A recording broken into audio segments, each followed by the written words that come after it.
Hello दोस्तों, बुनियादी defence academy के ऑनलाइन प्लेटफॉर्म पर आप सभी का स्वागत है। आज हम आर्मी के पेपर के बारे में बात करेंगे। सभी क्वेश्चन बहुत इंपॉर्टेंट है, वीडियो को अंत तक जरूर देखना। अगर आप चैनल पर नए हो तो वीडियो को सब्सक्राइब करना न भूले, बेल आइकन जरूर दबा देना ताकि आपको नोटिफिकेशन सर्वप्रथम मिल सके और अपने दोस्तों को ज़्यादा से ज़्यादा आप शेयर करो।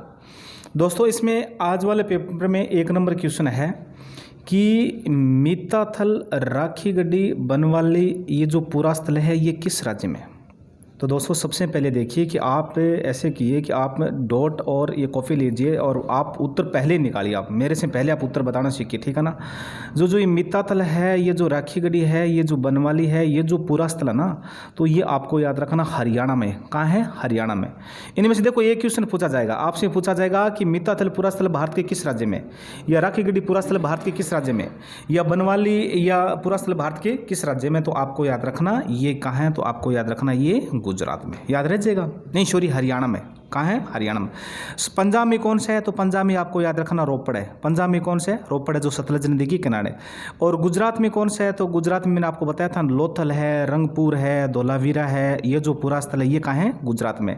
और हरियाणा, महाराष्ट्र में कौन सा है, तो महाराष्ट्र में मैंने आपको पहले बताया था कि महाराष्ट्र में आलमगीरपुर, जो ठीक है ना, आलमगीरपुर नहीं सॉरी, आलमगीरपुर तो उत्तर प्रदेश में, दाइमाबाद महाराष्ट्र में कौन सा हो जाएगा? दाइमाबाद। ठीक है। फिर देखिए 2 नंबर क्वेश्चन, कितना अच्छा क्वेश्चन है, बहुत अच्छा क्वेश्चन है कि प्राचीनतम पुराण है। तो दोस्तों, कल शायद मैंने 1 दिन पहले आपको बताया था कि जो पुराणों की संख्या वो कितनी है, तो 18 है। पुराण टोटल कितने हैं? 18 है। तो मैंने आपको बताया था कि जो सबसे प्राचीन और जो सबसे जो प्रमाणिक पुराण है जो वो कौन सा है, तो वो आपको याद रखना मत्स्य पुराण है। कौन सा पुराण हो जाएगा? मत्स्य पुराण। फिर देखिए 3 नंबर क्वेश्चन है, गौतम बुद्ध ने किस भाषा में उपदेश दिया था। तो दोस्तों, आपको याद रखना कि जो गौतम बुद्ध ने जो अपने उपदेश दिए थे वो पाली भाषा में दिया था। किस भाषा में दिया था? पाली भाषा में। लेकिन महावीर स्वामी ने अपने उपदेश किस भाषा में दिया था, तो महावीर स्वामी ने अपने उपदेश से प्राकृत भाषा में दिए थे। ये आप बहुत इंपॉर्टेंट क्वेश्चन है, आप याद जरूर रखना। फिर देखिए दोस्तों, ऐसा भी पूछा जाता है कि गौतम बुद्ध ने अपना प्रथम उपदेश कहाँ दिया था। तो गौतम बुद्ध ने अपना जो प्रथम उपदेश है वो सारनाथ में दिया था। कहाँ दिया था? सारनाथ। और ये सारनाथ है कहाँ, तो आपको याद रखना ये वाराणसी में है। फिर देखिए आगे वाला है 4 नंबर क्वेश्चन, बहुत अच्छा क्वेश्चन है, तो ये आपको याद रखना। इसमें दिया गया है कि सम्राट अशोक ने कलिंग पर कब आक्रमण किया था। तो दोस्तों, एक चीज़ याद रखना कि सम्राट अशोक ने देखो 273 ईसा पूर्व में क्या किया था? सत्ता पर कब्जा कर लिया था। 273 ईसा पूर्व में से सत्ता पर कब्जा कर लिया था, ठीक है ना। और 269 ईसा पूर्व में वो राजगद्दी पर बैठा था। 269 ईसा पूर्व में क्या बैठा था? वो राजगद्दी पर बैठा था, ठीक है। और इसके 8 वर्ष बाद मतलब 261 ईसा पूर्व में और सम्राट अशोक ने और कलिंग पर क्या किया था? आक्रमण किया था। तो आपको याद रखना है कि सम्राट अशोक ने कलिंग पर आक्रमण 261 ईसा पूर्व में किया था, ठीक है ना। और राजगद्दी पर कब बैठा था, तो आपको याद रखना 269 ईसा पूर्व में बैठा था, ठीक है।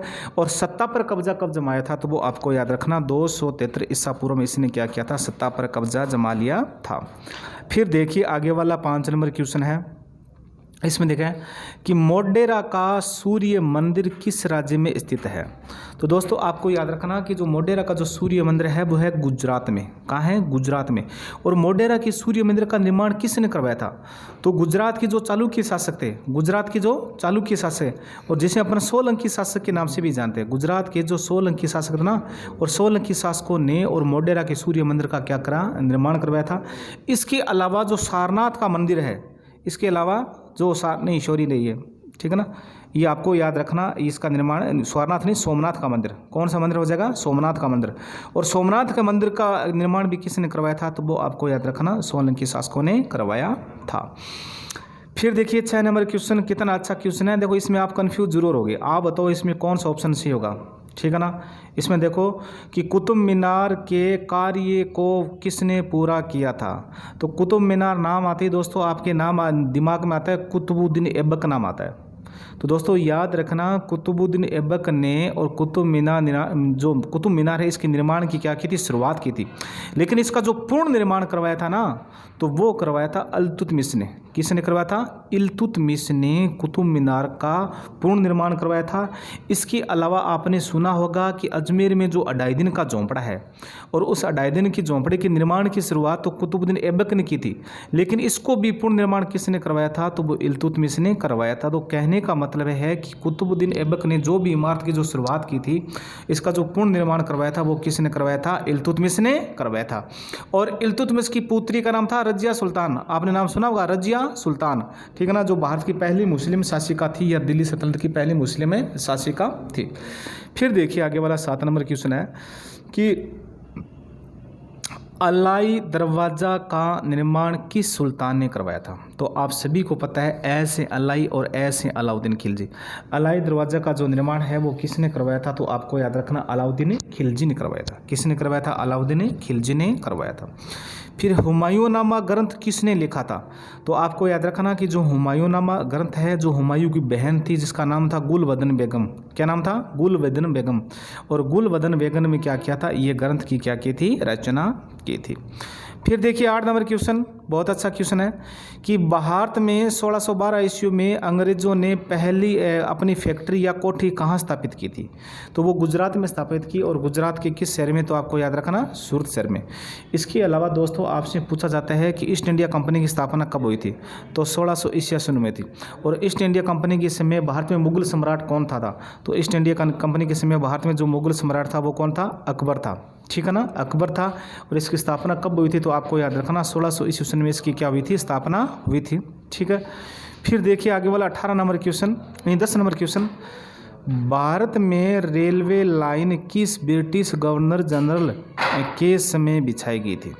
तो दोस्तों मैंने आपको पहले ही बताया था कि भारत में जो रेलवे लाइन है, जो भारत में जो डाक व्यवस्था है, इसका जो जनक है वो लॉर्ड डलहौजी है। कौन है? डलहौजी, लॉर्ड डलहौजी, ठीक है ना। और भारत में जो रेलवे लाइन की जो शुरुआत हुई थी तो वो 1853 में हुई थी। कब हुई थी? 16 अप्रैल 1853 में। और मुंबई से और थाने के बीच में ये जो रेल चली थी और इसकी जो दूरी थी वो कितनी थी? 34 किलोमीटर थी। तो ये आपको याद रखना है कि भारत में जो रेलवे लाइन का जो जनक है वो डलहौजी है। भारत में जो डाक व्यवस्था की शुरुआत किसने की थी? डलहौजी ने की थी, ठीक है ना। ये जो रेल लाइन किसके बीच, किन दो शहरों के बीच चली थी? तो मुंबई और थाने के बीच चली थी, ठीक है। और ये कब शुरुआत हुई थी? तो आपको याद रखना 1853 में इसकी क्या हुई थी? शुरुआत हुई थी। फिर देखिए दोस्तों 11 नंबर क्वेश्चन, बहुत अच्छा क्वेश्चन है। इसमें क्या दिया गया है? इसमें दिया गया है कि बारदोली सत्याग्रह का नेतृत्व किसने किया था? ये क्वेश्चन आप बताइए कि इसका नेतृत्व किसने किया था? बारदोली सत्याग्रह ये गुजरात में हुआ था और इसका नेतृत्व किस शासक ने, किस स्वतंत्रता सेनानी ने किया था? तो वो आपको याद रखना, वो किया था सरदार वल्लभ भाई पटेल, ठीक है ना। और सरदार वल्लभ भाई पटेल को जो सरदार की जो उपाधि थी ना, सरदार की जो उपाधि इस बारदोली सत्याग्रह के अंतर्गत महिलाओं ने दी थी, ठीक है ना। महिलाओं ने और बारदोली सत्याग्रह अंतर्गत सरदार वल्लभ भाई पटेल को कौन सी उपाधि दी थी? सरदार की उपाधि दी थी, आपको याद रखना, ठीक है ना। ये बारदोली सत्याग्रह कब हुआ था? तो आपको याद रखना 1928 में ये क्या हुआ था? सत्याग्रह हुआ था। फिर देखिए 12 नंबर क्वेश्चन, इसमें दिया गया है कि भारतीय, इसमें देखो 1 मिनट रुकना, 12 नंबर क्वेश्चन देखिए है कि भारतीय राष्ट्रीय कांग्रेस का प्रथम अधिवेशन कब हुआ था? तो दोस्तों आप सभी को पता है, नहीं, प्रथम विभाजन कब हुआ था? प्रथम विभाजन कब हुआ था? तो भारतीय राष्ट्रीय कांग्रेस का जो प्रथम विभाजन हुआ था ना, जो सूरत अधिवेशन में हुआ था, और वो कब हुआ था? तो वो आपको याद रखना 1907 में हुआ था। गर्म दल और नरम दल में और भारतीय राष्ट्रीय कांग्रेस का विभाजन हो गया था, 1907 में हुआ था।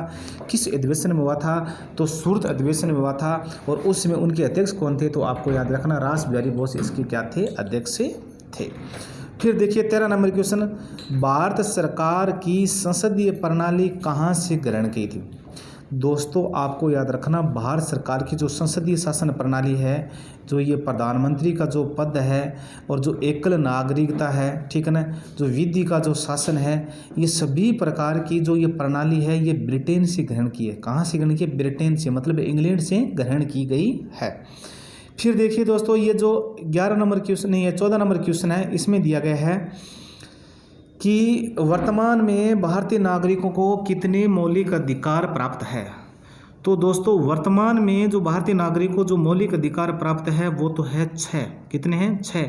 लेकिन आपसे पूछ ले जाए कि मूल संविधान में भारतीय नागरिकों को कितने मौलिक अधिकार प्रदान किए गए हैं, तो वो कितने हो जाएंगे? 7। कैसे? तो आप सभी को पता है कि 44वें संविधान संशोधन के द्वारा 44वें संविधान संशोधन के द्वारा और संपत्ति के मूल अधिकार को और मूल अधिकार की श्रेणी से उसे हटा दिया गया था, ठीक है ना। और फिर वर्तमान में जो मूल अधिकार कितने हैं? 6 है। और मूल संविधान में मूल अधिकार कितना मूल अधिकारों का उल्लेख है, तो वो आपको याद रखना 7 है। फिर देखिए जीके का जो 15वां क्वेश्चन है, लास्ट क्वेश्चन है, इसमें देखा है कि कुडनकुलम, इसमें क्या देखा?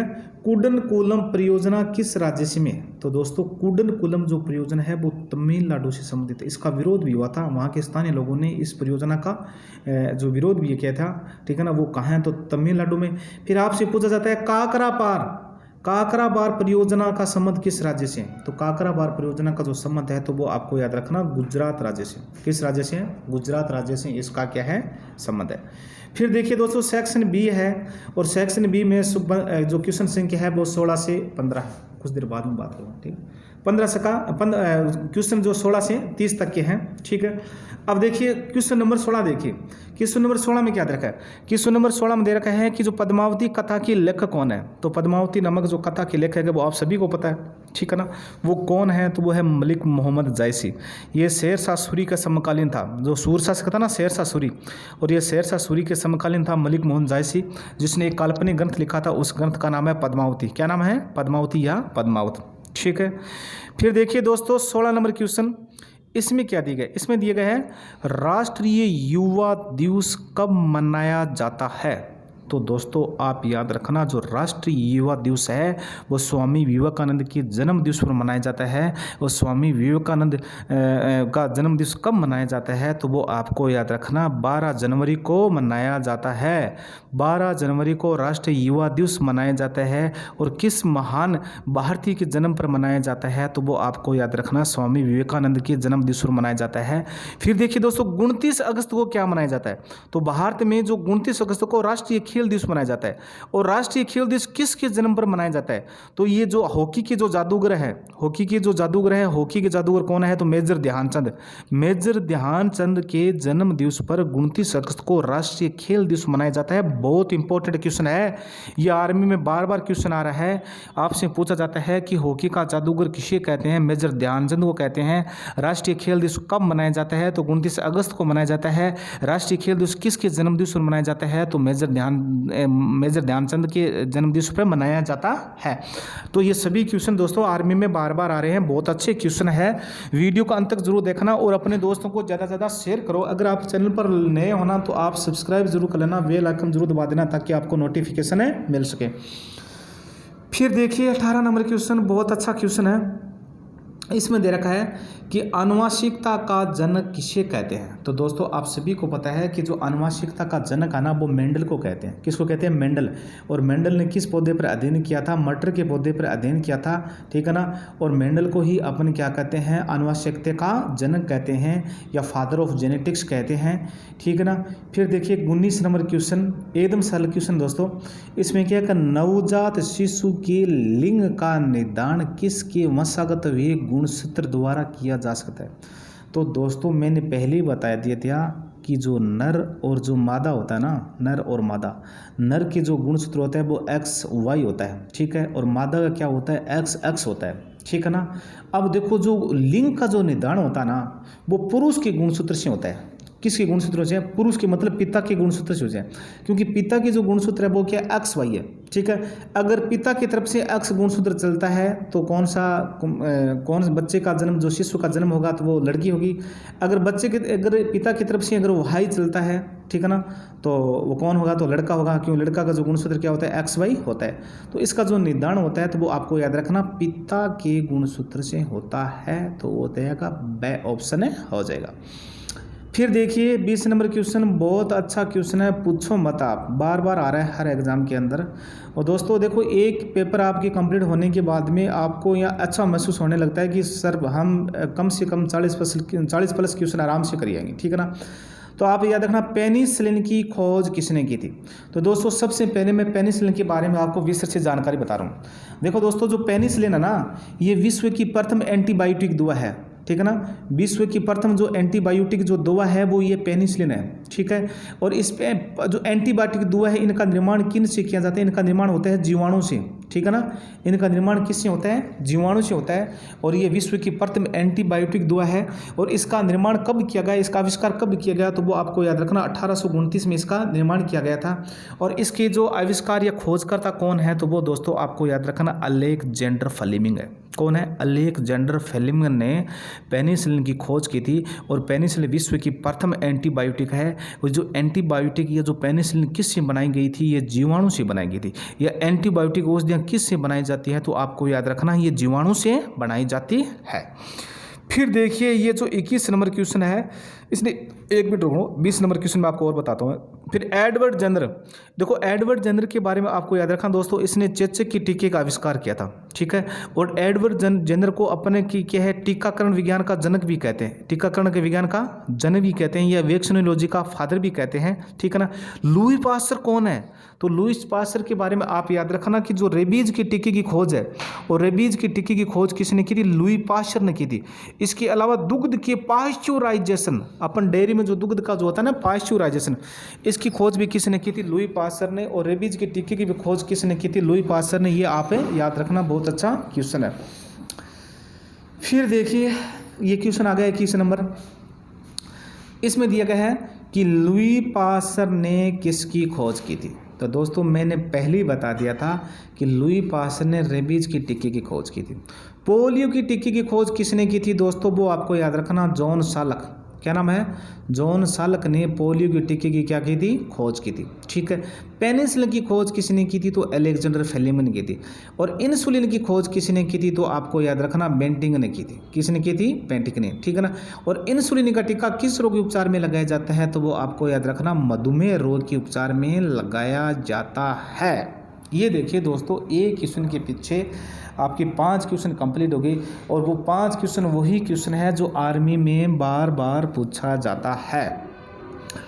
फिर देखिए आगे वाला 22 नंबर क्वेश्चन, इसमें दिया गया है कि मीना माता रोग किस धातु के जल प्रदूषण से होता है? जो मीना माता रोग होता है ना, कि जो अपना जो जल है, अपना जो पानी है,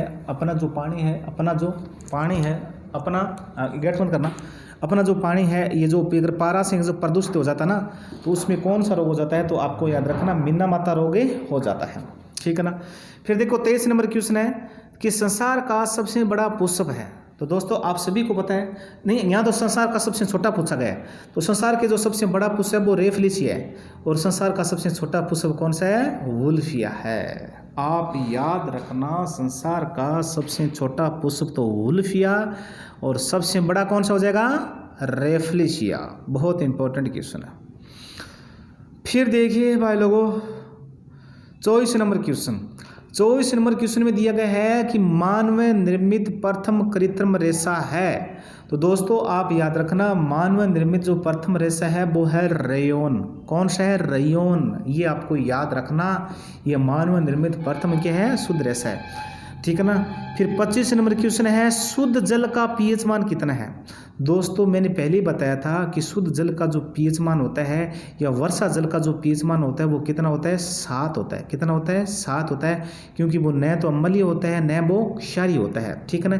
और फिर आपसे पूछ लीजिए कि रक्त का पीएच मान कितना होता है? रक्त का पीएच मान होता है दोस्तों 7.4। और रक्त किस प्रकार का विलीन होता है? तो रक्त आपको याद रखना क्षारीय विलीन होता है, हल्का क्षारीय विलीन होता है, क्योंकि इसका पीएच मान क्या है? 7 से 4 है। फिर देखिए दोस्तों 26 नंबर क्वेश्चन बहुत अच्छा क्वेश्चन है। इसमें किया गया है कि परमाणु बम का आविष्कार किसने किया था? तो सबसे पहले दोस्तों याद रखना कि परमाणु बम का जो आविष्कार किया था वो ओटो हॉन ने किया था। फिर आपसे पूछा जाता है कि परमाणु बम में किस प्रकार की अभिक्रिया होती है? तो परमाणु जो अभिक्रिया होती है वो नाभिकीय विखंडन अभिक्रिया होती है। कैसी अभिक्रिया होती है? नाभिकीय विखंडन की अभिक्रिया होती है, लेकिन नाभिकीय विखंडन की अभिक्रिया होती है। लेकिन हाइड्रोजन बम में नाभिकीय संलयन की अभिक्रिया होती है। फिर दोस्तों आपसे पूछ लिया जाए कि जो हाइड्रोजन बम है, और हाइड्रोजन बम का खोजकर्ता कौन है? ये इसका आविष्कार किसने किया किया था? तो इसका नाम याद रखना, टेलर। टेलर नामक एक वैज्ञानिक था जिसने हाइड्रोजन बम का क्या किया था? आविष्कार किया था। लेकिन परमाणु बम का आविष्कार किसने किया था? ओटो हन किया था। परमाणु बम में किस प्रकार की अभिक्रिया होती है? तो नाभिकीय विखंडन की अभिक्रिया होती है। और हाइड्रोजन बम में कैसी अभिक्रिया होती है? तो वो नाभिकीय संलयन की अभिक्रिया होती है। कैसी अभिक्रिया होती है? नाभिकीय संलयन की अभिक्रिया होती है। फिर देखिए दोस्तों आगे वाला क्वेश्चन, न्यूट्रॉन का पता लगाने वाले वैज्ञानिक का नाम है। तो यह अपन कहे कि न्यूट्रॉन का खोजकर्ता कौन है? तो जेम्स चैडविक था। कौन था? चैडविक था, और जिसने न्यूट्रॉन के बारे में पता लगाया था। फिर देखिए दोस्तों ये कंप्यूटर का क्वेश्चन आएगा कि कौन सा पार्ट कंप्यूटर का ब्रेन है? तो ब्रेन के बारे में दोस्तों सभी को पता है कि जो सीपीयू होता है ना, सीपीयू सेंट्रल प्रोसेसिंग यूनिट, ये जो सीपीयू होता है ना, ये कंप्यूटर का क्या होता है? दिमाग होता है। कंप्यूटर का क्या होता है? मस्तिष्क होता है। और कंप्यूटर का क्या होता है? ब्रेन होता है। बहुत अच्छे क्वेश्चन है दोस्तों। अगर आप चैनल पर नए हो तो लाइक शेयर सब्सक्राइब जरूर कर लेना, बेल आइकन जरूर दबा देना ताकि नोटिफिकेशन मिल सके, और अपने दोस्तों को ज़्यादा से ज़्यादा आप शेयर करो। फिर देखिए दोस्तों ये जो 29 नंबर सवाल है, इसमें दिया गया है दूध के घनत्व को किसके द्वारा मापा जाता है? तो दोस्तों दूध के घनत्व को लेक्टोमीटर के द्वारा मापा जाता है। झूठ का पता किस यंत्र के द्वारा? जब पॉलीग्राफ के द्वारा। देखिए पुलिस क्या करती है, किसी अपराधी का झूठ का पता लगाने के लिए कौन सा टेस्ट करवाती है? तो पॉलीग्राफ करती है, ठीक है ना। और भूकंप की तीव्रता का पता किससे लगाया जाता है? सिस्मोग्राफ से लगाया जाता है, ठीक है ना। और जो किसी द्रव का जो घनत्व मापते हैं वो किससे मापते हैं? वो हाइड्रोमीटर में मापते हैं। किससे मापते हैं? हाइड्रोमीटर में मापते हैं। फिर देखिए दोस्तों लास्ट क्वेश्चन है, भूकंप की तीव्रता किससे मापी जाती है? और वो सेम ही ऑप्शन है। देखो भूकंप की तीव्रता, ठीक है ना, भूकंप की तीव्रता वो सिस्मोग्राफ से मापी जाती है, ठीक है ना, ठीक है ना। और वायु दाब किससे मापा जाता है? बैरोमीटर से। झूठ का पता पॉलीग्राफ से। और किसी द्रव का घनत्व किससे मापते हैं? तो हाइड्रोमीटर से मापा जाता है। ये देखिए दोस्तों जो जीके और साइंस के क्वेश्चन है ये कंप्लीट हो गए हैं। बहुत अच्छे क्वेश्चन थे, और मैं आशा करता हूँ कि ये सभी क्वेश्चन आपकी कंप्लीट हो गए होंगे, ठीक है ना। और अपने दोस्तों को आप ज़्यादा से ज़्यादा शेयर करो। फिर देखिए दोस्तों सेक्शन सी है, और सेक्शन सी में आपको याद रखना जो 31 से 45 के क्वेश्चन है वो मैथ के क्वेश्चन है, ठीक है ना। और आपका जो सबसे ज़्यादा जो व्यय है वो किस में है? मैथ में है, ठीक है ना। और मैथ में आपको करना क्या है दोस्तों? एकदम सरल है, और इसका मैं आपको मैथ वाला सॉल्यूशन आपको मैं करा रहा हूँ दोस्तों। इसमें दिया क्या है? इसमें दिया गया है कि 3600 गुणा प्रश्नवाचक चिन्ह और बराबर कितना है? 72,000, ठीक है। तो इसको दोस्तों अपन क्या करेंगे, ठीक है ना। तो इसका मान निकालेंगे ना, तो अपन क्या है 720 बट्टा और नीचे कितना आ जाएगा? ये 3600 नीचे आ जाएगा, ठीक है ना। क्योंकि अपन ये प्रश्नवाचक चिन्ह का ये मान निकालना है, ठीक है ना, ठीक है ना। जो ये 3600 क्या आ जाए? नीचे आ जाएगा। अब देखो 1 शून्य से 1 शून्य कट गया, और 36 का 36 का 36 यहाँ 10 बच गया। तो और 36 दूना 72, ऊपर के जहाँ 2 बच गया, ठीक है ना। ऊपर 2 और नीचे कितना बच गया? 5। फिर 2 के फाड़े से काटने, 1 2 2 और 5 2 10, तो 1 बटा कितना हो गया? 5 हो गया। तो इसका उत्तर क्या हो जाएगा? इसका उत्तर हो जाएगा वो हो जाएगा 1/5। कौन सा ऑप्शन सी हो जाएगा? 1/5 है ये ऑप्शन। लेकिन दोस्तों सीधा सा सरल है, ठीक है ना। अगर आप इसका मान निकालेगा ना था ना, इसका मान प्रश्नवाचक चिन्ह का, तो ये नीचे आ जाएगा ये 3600, ठीक है ना। इसको मान निकालना तो 1/5 इसका उत्तर आ जाएगा। एकदम सरल सवाल है, ठीक है ना। फिर देखिए जो 32 नंबर सवाल है, दिखने में आपको हार्ड लग रहा है लेकिन एकदम सरल है, ठीक है ना। इसमें देखो दोस्तों अपन करेंगे क्या, जो 14 है, जो 14 का अपन टुकड़ा कर लेंगे, जो 7 गुणा 2, ठीक है ना। और 14 का टुकड़ा कर लेंगे तो आप सभी को पता है कि ये जो घात है ना, ये घात 7 की भी है और 2 पर भी है। आपको याद हो जाएगा ना, 2 पर भी है और 7 पर भी है, ठीक है ना। तो यहाँ घात 15 कर लेंगे, यहाँ भी घात कितने कर लेंगे? 15 कर लेंगे, ठीक है। फिर गुणा 13 की घात कितनी हो जाएगी? 18। फिर गुणा 5 की घात कितनी हो जाएगी? 8 हो गई। अब अपन क्या करेंगे कि ये जो घात है ना, ये घात अपन जोड़ लेंगे। ये घात क्या कर लेंगे? जोड़ लेंगे।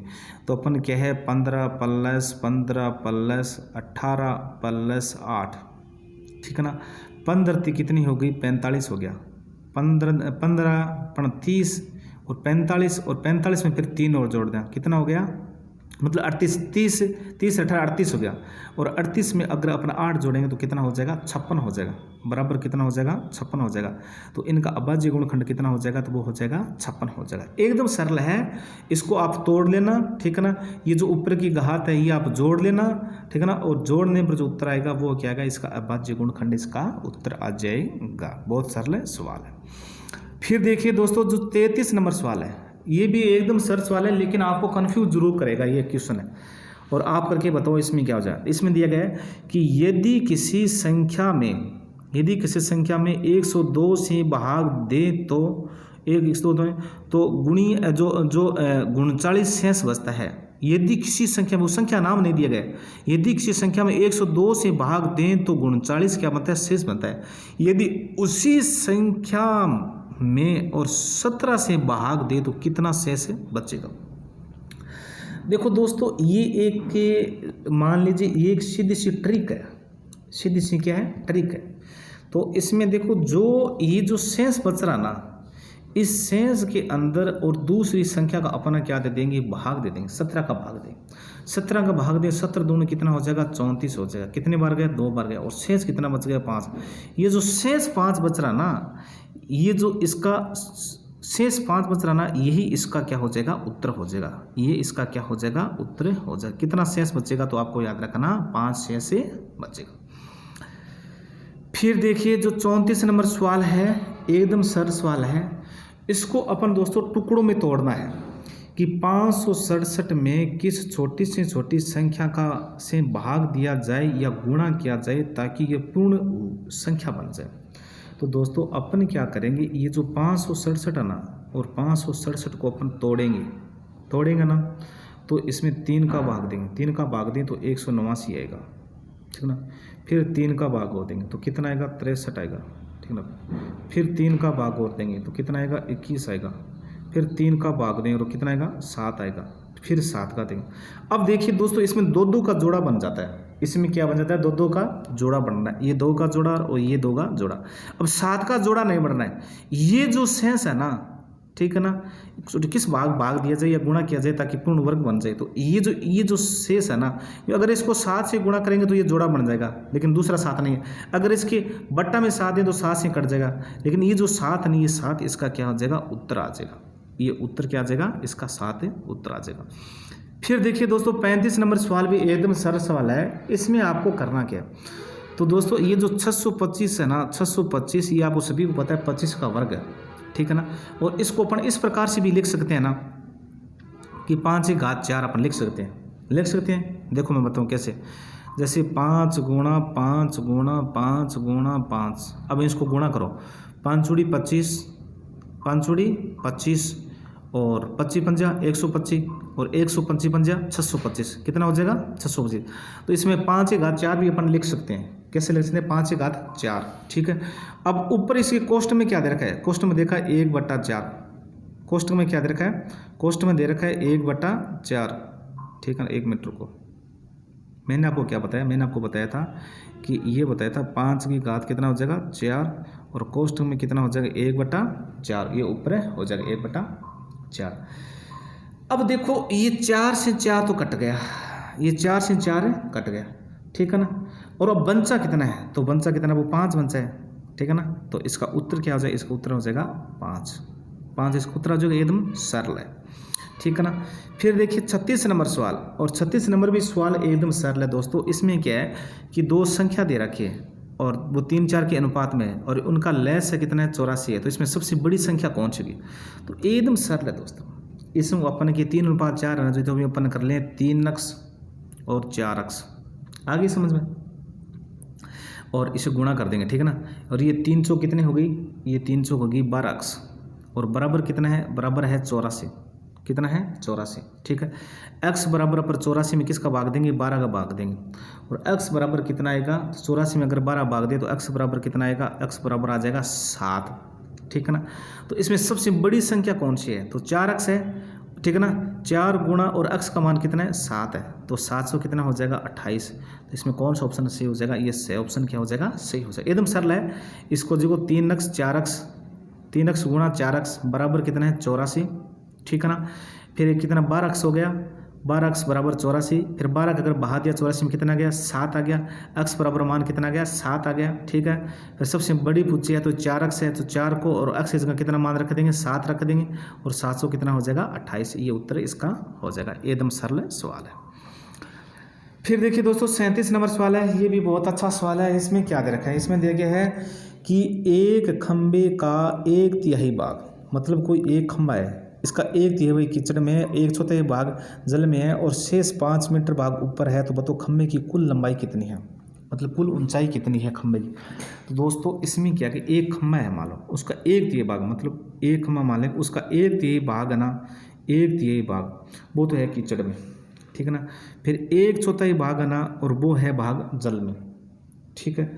और ऊपर 5 मीटर के है ऊपर उठा हुआ है, 5 मीटर के ऊपर उठा। अब इसका अपन लघुत्तम निकाल लें और लघुत्तम कितना हो जाएगा 12 हो जाएगा, ठीक है ना।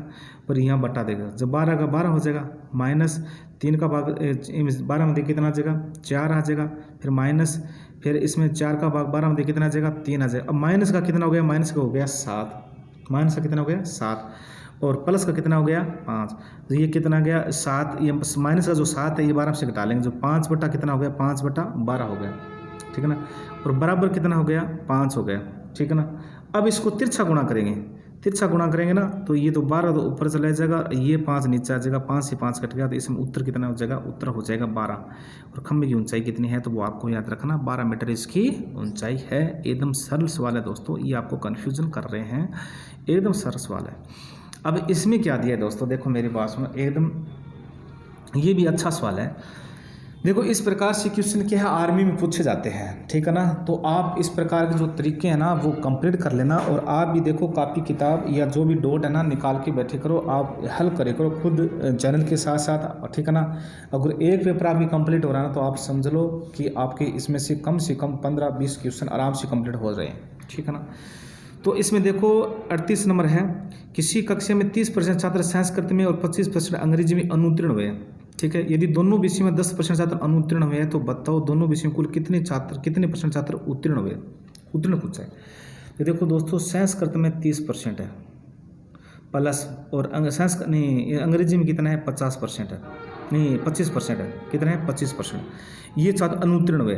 और दोनों विषयों में कितने हैं 10% उत्तीर्ण है। देखो दोनों विषयों में ये दोनों विषय ये जो संस्कृत इसमें सम्मिलित है, ये जो 10% है ना ये 10% है, ये 30% में और 25% में सम्मिलित है। तो इसको अपन क्या करते हैं माइनस कर देंगे, तो माइनस करेंगे ना तो ये कितना है ये 55 है, और 55 से और 10 घटाएंगे ना तो कितना हो जाएगा 45 हो जाएगा, कितना हो जाएगा 45, मतलब 45 छात्र तो अनुत्तीर्ण है। तो बताओ दोनों विषयों में कुल कितने छात्र उत्तीर्ण हुए, ठीक है ना। और 100 छात्र है मतलब 100 मुँह 100 कितना परसेंट बने ना, 100 मुँह से अपन 45 घटा लेंगे, 100 मुँह से 45 घटा कितना हो जाएगा 55% हो जाएगा, क्योंकि 45% तो क्या है अनुत्तीर्ण है और ये 55% क्या है उत्तीर्ण है। तो इसमें हो जाएगा सी ऑप्शन हो जाएगा, यानी ए ऑप्शन हो जाएगा। कौन सा ऑप्शन है ए ऑप्शन हो जाएगा। फिर देखिए दोस्तों 39 नंबर सवाल, ये भी एकदम सरल सवाल है। इसमें क्या 600 का 5% और 5% का 25% का मान कितना है। देखो एकदम सरल वाला, इसमें आपको करना क्या है, ये जो 600 लिख लेना है, ठीक है ना, गुणा 5% बटा 100, ठीक है ना, बटा 100, फिर गुणा कितना परसेंट है 25% और बट्टा कितना हो जाएगा 100। अब इसको आप काट देखो 2 शून्य से ये 2 शून्य कट गए हैं, 25 चौकू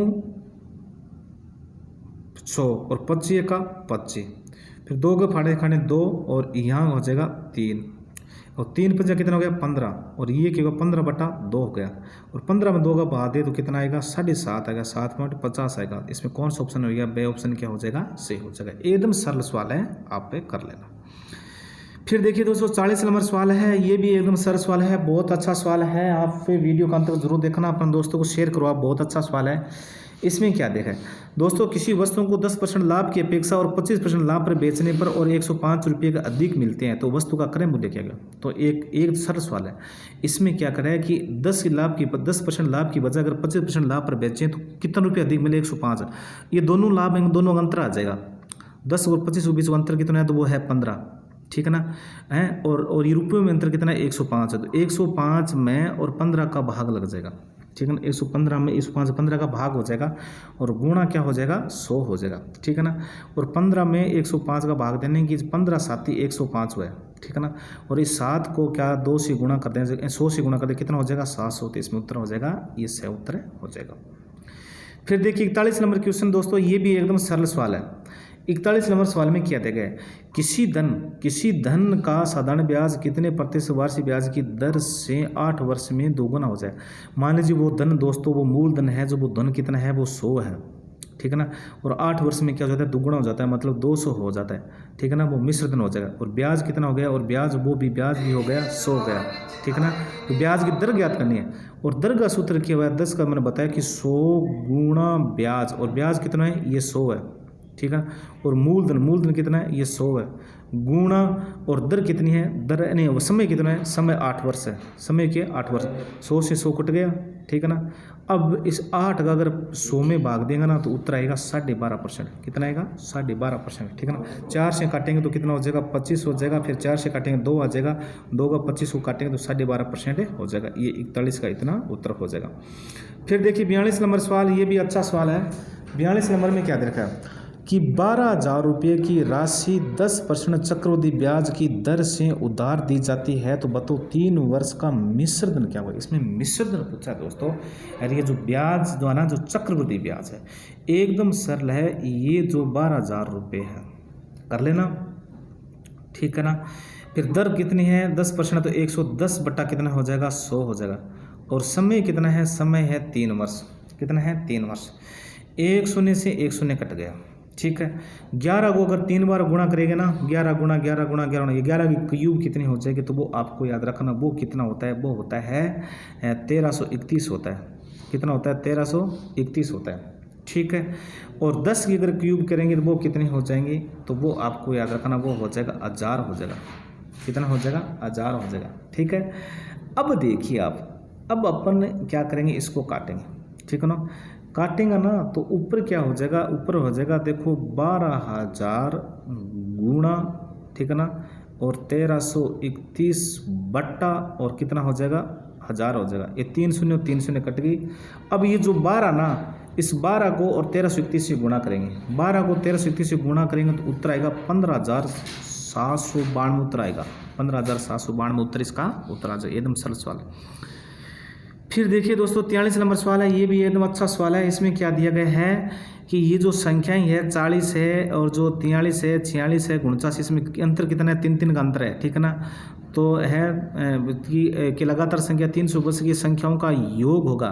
तो इसमें योग पूछा है दोस्तों। इसमें क्या है, समांतर श्रेणी में ये पदों का योग है ना, इसका सूत्र होता है, इसका सूत्र होता है b + a, क्या हो जाए b + a, ठीक है ना। फिर b - a + d, ये इसका उत्तर हो जाएगा, ठीक है ना। और बट्टा क्या हो जाएगा, बट्टा हो जाएगा 2d, ये इसका सूत्र हो जाएगा। तो दोस्तों इसमें b तो क्या हो जाएगा, b तो हो जाएगा ये अंतिम पद, a क्या हो जाएगा, a हो जाएगा ये प्राथमिक पद, ये a हो जाएगा ये प्राथमिक पद, कितना हो जाएगा ये 40 हो जाएगा, ठीक है। और d क्या है, d अंतर है, और अंतर कितना है 40 को 43 भी तो अंतर कितना है, ये 3 अंतर आ जाएगा। तो इस प्रकार से आप रख के इसको हल कर लेना, एकदम सरल सवाल है, सीधा तरीका बताऊंगी। देखो a b और a से जुड़ेगी, ठीक है ना।